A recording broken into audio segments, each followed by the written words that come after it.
sekarang saya selaku pewawancara dari kelompok 10 SPM sudah bersama dengan Mbak Novi selaku karyawan dari PT Prima Food Indonesia. Baiklah, saya di sini ingin mempertanyakan mengenai terkait insentif dan bonus karyawan.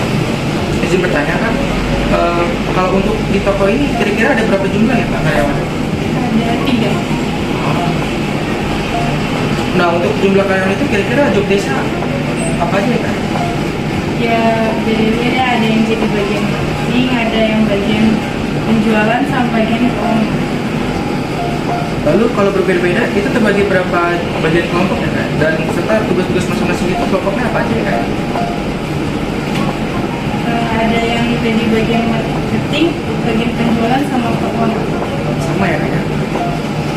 Terkait pencarian bulanan itu biasanya toko ini gajinya tanggal berapa ya Kak? Tanggal 26. Tanggal 26. Lalu kalau gaji itu biasanya gaji pokok aja atau ada tambahan lain seperti bonus, lembur, dan lainnya? Nggak ada. Nggak ada juga. Pokok aja. Gaji pokok aja. Gaji pokok aja Pak. Jadi belum ada Bu. Baiklah. Jadi, selain itu untuk toko ini pasti ada aturan kan ya untuk karyawan misalnya tidak boleh terlambat. Nah itu kalau boleh tahu jika karyawan melanggar aturan toko apakah ada punishment atau hukuman untuk karyawan yang melanggar? Enggak. Kalau misalkan terlambat absen, itu biasanya potong gaji. Sistemnya potong gaji. Potong gaji. Baiklah, ya sepertinya itu saja yang dapat saya tanyakan kepada sesi wawancara kali ini. Saya berserta anggota kelompok saya yang berada di belakang kamera mengucapkan terima kasih kepada Mbak Novi atas waktunya dan kesediaannya untuk karena ingin diwawancari oleh kami. Saya akhiri, wassalamualaikum warahmatullahi wabarakatuh.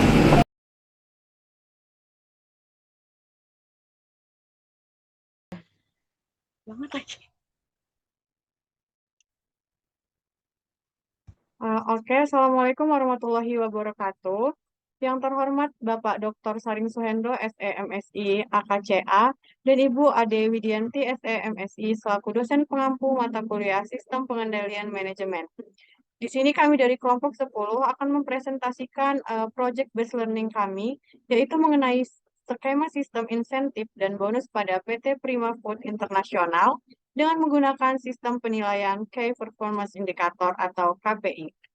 Adapun di sini anggota dari kelompok kami yang pertama itu ada Muhammad Al-Ghifari Amcu dengan ujung NPM 026 dan Andri Satria dengan ujung NPM 058 dan Nur Aisyah dengan ujung NPM 086 dan saya sendiri yaitu Devani Anastasia dengan ujung NPM 098.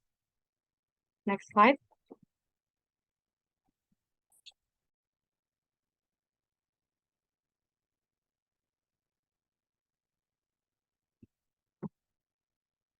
Adapun untuk penjelasannya materi kali ini tuh mengenai profil perusahaan, lalu divisi perusahaan, tentang sistem penilaian, skema insentif dan bonus, dan yang terakhir itu mengenai kesimpulan. Selanjutnya untuk profil perusahaan akan dijelaskan oleh Andri. Baik, terima kasih kepada moderator. Di sini saya akan menjelaskan profil perusahaan dari PT yang akan kami ambil. Yang pertama di sini nama perusahaan yang kami ajukan sebagai project based learning kami yaitu PT Prima Food Internasional. PT Prima Food Internasional ini jenis usahanya distribusi dan retail. Berdiri tahun 1977 dan beralamatkan di Jalan Ancol Barat, nomor 1 Jakarta Utara, Kota Jakarta. Nomor teleponnya 0216920.000. Jumlah karyawan dari PT Prima Food Internasional ini sendiri berjumlahkan 500 sampai dengan 1.000 karyawan. Perusahaan PT Prima Food Internasional ini sendiri merupakan anak perusahaan dari PT Caroen Pakwan Indonesia. PT Prima Food Internasional ini sendiri memiliki gerai di seluruh wilayah Indonesia sejumlah 1.200 gerai. Produk yang dijual atau produk yang dihasilkan di masing-masing gerai atau toko yaitu daging unggas, telur omega, dan bumbu dapur. PT Prima Food Internasional ini sendiri memiliki sertifikasi sebagai berikut. Yang pertama ada ISO 9001 versi 2008 dan HACCP versi Kodek 2. Next slide.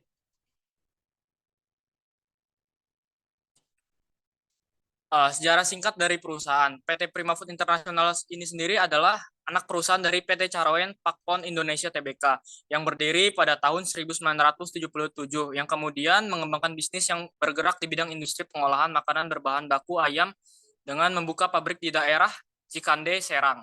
Perseroan ini merupakan salah satu pabrik pengolahan ayam termodern yang ada di Indonesia. Salah satu bidang usaha PT Prima Food International ini sendiri yaitu Prima Fresh Mart yang tercatat sudah melayani konsumen selama 10 tahun dan memiliki hampir 1.200 gerai di seluruh wilayah Indonesia yaitu Pulau Jawa, Bali, dan Sumatera. Tak lama setelah itu PT Prima Food International kemudian melakukan inovasi baru dengan membuka toko online yang bisa diakses oleh masyarakat. Next slide.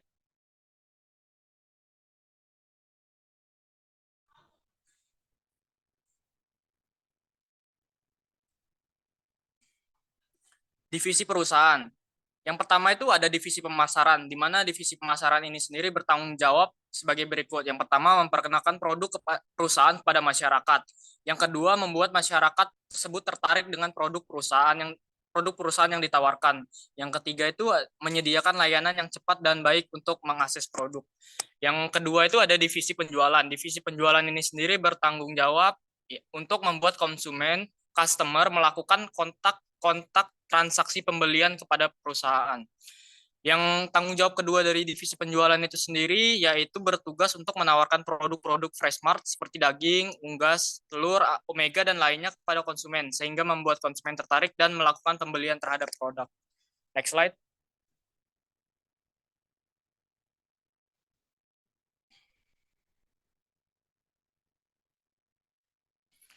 Divisi yang selanjutnya yaitu ada divisi keuangan. Divisi keuangan ini sendiri bertugas yang pertama itu menyimpan setiap bukti transaksi, di mana bukti transaksi tersebut merupakan dasar yang digunakan dalam penyusunan laporan keuangan yang dibutuhkan oleh perusahaan. Yang kedua, menyusun laporan keuangan, dan yang ketiga itu melakukan manajemen terhadap ketersediaan kas di perusahaan.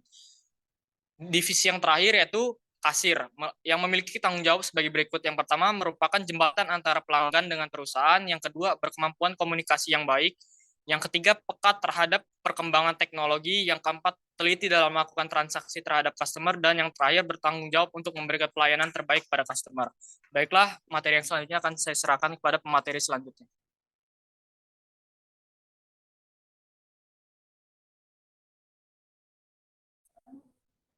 Baiklah, materi selanjutnya mengenai sistem penilaian atau KPI, Key Performance Indicator. Nah, KPI atau Key Performance Indicator ini merupakan dalam bahasa Indonesia dikenal dengan indikator kinerja utama, adalah sebuah indikator khusus yang digunakan untuk mengukur efisiensi kinerja perusahaan untuk mencapai tujuan bisnisnya dalam periode waktu tertentu. Nah, di sini pada PT Prima Food International dengan menggunakan Key Performance Indicator. Yang pertama ada divisi pemasaran. Yang pertama ada pencapaian penjualan target, di mana pemasaran target memungkinkan perusahaan untuk mengarahkan produk yang tepat ke konsumen yang sesuai. Sulit untuk menciptakan produk yang memuaskan semua orang. Anak-anak memiliki kebutuhan yang berbeda dengan orang dewasa, begitu juga rumah tangga kaya memiliki kebutuhan, minat, dan persepsi yang berbeda dengan rumah tangga menengah ke bawah. Yang kedua ada kontribusi dalam meningkatkan brand awareness. Nah, brand awareness ini adalah sesuatu yang sangat penting bagi sebuah bisnis atau perusahaan, khususnya bagi mereka yang bekerja di lingkungan kerja yang berorientasi brand. Nah, brand awareness sendiri adalah sebuah istilah pemasaran yang menggambarkan tingkat pengakuan konsumen terhadap suatu produk atau jasa dari nama brand tersebut. Yang ketiga ada keberhasilan dalam pelaksanaan kampanye pemasaran. Nah, manajemen kampanye adalah pada dasarnya proses disengaja perencanaan, pelaksanaan, mengukur, dan meningkatkan kampanye pemasaran. Nah, kata kuncinya disengaja berarti bahwa pergi melalui langkah dari kampanye ini dengan maksud tertentu, bahkan perlu untuk menyesuaikan ke situasi di mana peluang yang tidak terduga atau di luar kendali. Pemasaran kampanye manajemen selalu melibatkan keputusan sadar. Selanjutnya ada divisi penjualan. Yang pertama ada penjualan bersih atau net sales. Nah, penjualan bersih atau net sales adalah salah satu KPI utama dalam divisi penjualan yang mengukur total pendapatan dari penjualan setelah dikurangi semua pemotongan, pengembalian, dan biaya penjualan lainnya. Penjualan bersih memberikan gambaran yang jelas tentang kinerja penjualan sebenarnya dari produk atau layanan yang ditawarkan oleh perusahaan. Kenaikan penjualan bersih sering dianggap sebagai indikator pertumbuhan positif. Yang kedua ada pencapaian target penjualan produk atau region.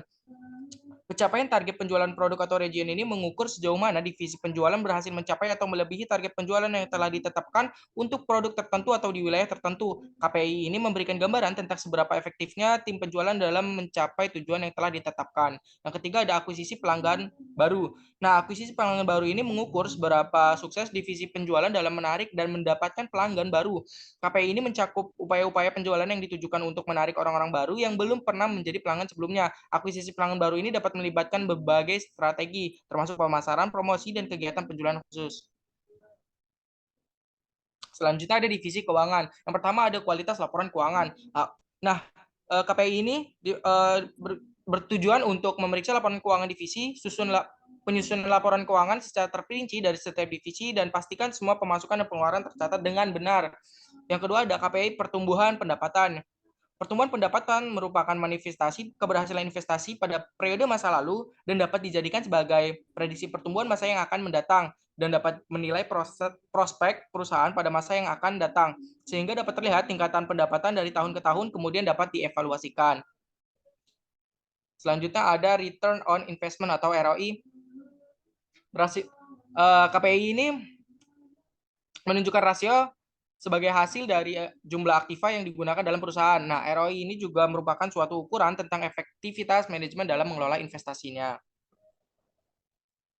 Selanjutnya ada kasir. Nah, KPI yang pertama adalah akurasi transaksi, di mana akurasi transaksi ini adalah KPI utama dalam divisi kasir yang mengukur kebenaran atau keakuratan transaksi yang terjadi dalam perusahaan dan juga dapat memberikan gambaran serta dapat mengukur kinerja seorang kasir. Yang kedua ada pelayanan pelanggan. Nah, KPI ini dalam KPI ini, perusahaan tentu saja perlu memperhatikan pelayanan terhadap pelanggan demi menjalin hubungan yang baik antara perusahaan dengan pelanggan, sehingga menciptakan kedekatan pelanggan dengan perusahaan. Yang ketiga ada KPI mengenai kecepatan pelayanan. Nah, pelayanan ini penting dalam KPI divisi kasir, adalah salah satunya karena dapat mengukur keefisienan waktu yang digunakan kasir dalam memberikan pelayanan. Materi selanjutnya mengenai skema insentif atau bonus akan disampaikan oleh rekan saya.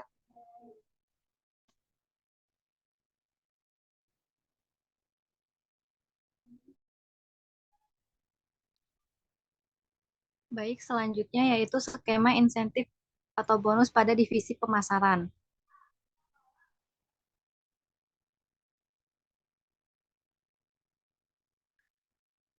Pada divisi pemasaran ini ada KPI-nya yaitu yang pertama tentang pencapai slide sebelumnya. Yang pertama itu tentang pencapaian target penjualan. Sasaran strategisnya yaitu penjualan mencapai 50% lebih tinggi dari target. Di sini jumlah insentifnya yaitu insentif diberikan sebesar 2% dari penjualan tambahan yang diperoleh setelah mencapai target. KPI yang kedua yaitu ada kontribusi dalam meningkatkan brand awareness. Peningkatan brand awareness ini mencapai 50% di satu perkotaan. Insentif diberikan sebesar 5% dari gaji. Yang ketiga yaitu ada tentang keberhasilan dalam pelaksanaan kampanye pemasaran. Sasaran strategisnya yaitu persentase keberhasilan dalam kampanye pemasaran harus 100%. Jumlah insentifnya yaitu bonus diberikan 2% dari penjualan memasarkan produk. Next slide.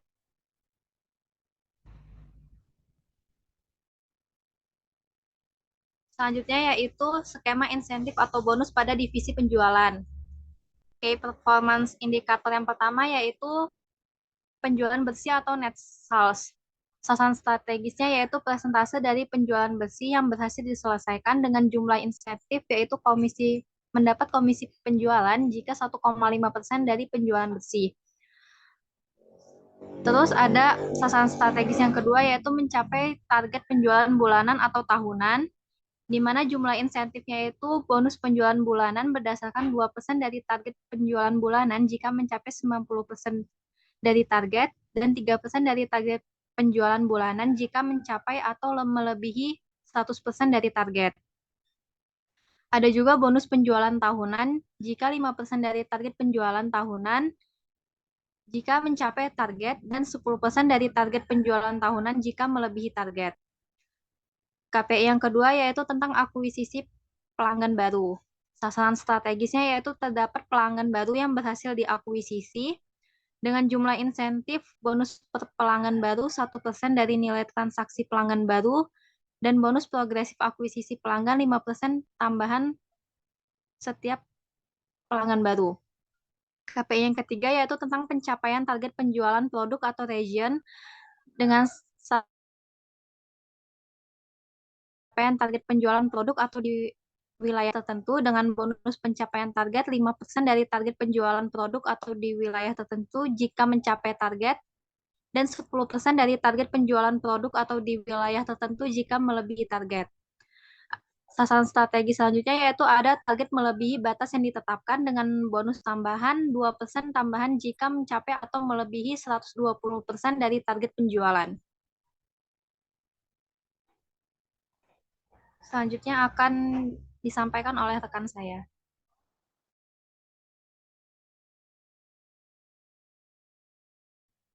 Oke, selanjutnya mengenai skema insentif atau bonus dari divisi keuangan. Di sini ada key performance indikatornya itu ada 4. Yang pertama yaitu kualitas laporan keuangan, di mana untuk sasaran strategisnya itu yaitu penyajian laporan keuangan. Jumlah insentif di sini yaitu 15% bonus dari gaji jika penyajian laporan keuangan itu sesuai dengan PSAK dan tanpa salah catat. Yang kedua yaitu ROI, di mana sasaran strateginya yaitu pengembalian investasi. Untuk jumlah insentif yang didapat itu berdasarkan perolehan pencapaian ROI di atas 5% dari tahun sebelumnya. Yang ketiga itu yaitu pertumbuhan pendapatan. Sasaran strateginya yaitu meningkatkan pertumbuhan pendapatan. Jumlah insentif yang didapat, pencapaian pertumbuhan pendapatan ini sebesar 10% dibandingkan tahun sebelumnya. Lalu, key performance indikator di divisi keuangan yang terakhir itu yaitu rasio biaya operasional, di mana sasaran strategisnya mengelola efisiensi biaya. Jumlah insentif yang didapat itu dapat mengurangi biaya operasional tenaga kerja sebesar 5% dibandingkan dengan tahun sebelumnya. Next slide. Yang selanjutnya mengenai skema insentif dan bonus dari kasir. Untuk key performance indikator yang pertama yaitu akurasi transaksi. Untuk sasaran strategi di sini, yang pertama bonus diberikan berdasarkan tingkat akurasi dalam transaksi penjualan atau pembayaran. Jumlah insentifnya jika tingkat akurasinya itu 90%, maka bonus yang didapat itu 2% dari gaji pokok karyawan. Jika tingkat akurasinya 100%, maka bonus yang didapat yaitu 5% dari gaji pokok karyawan.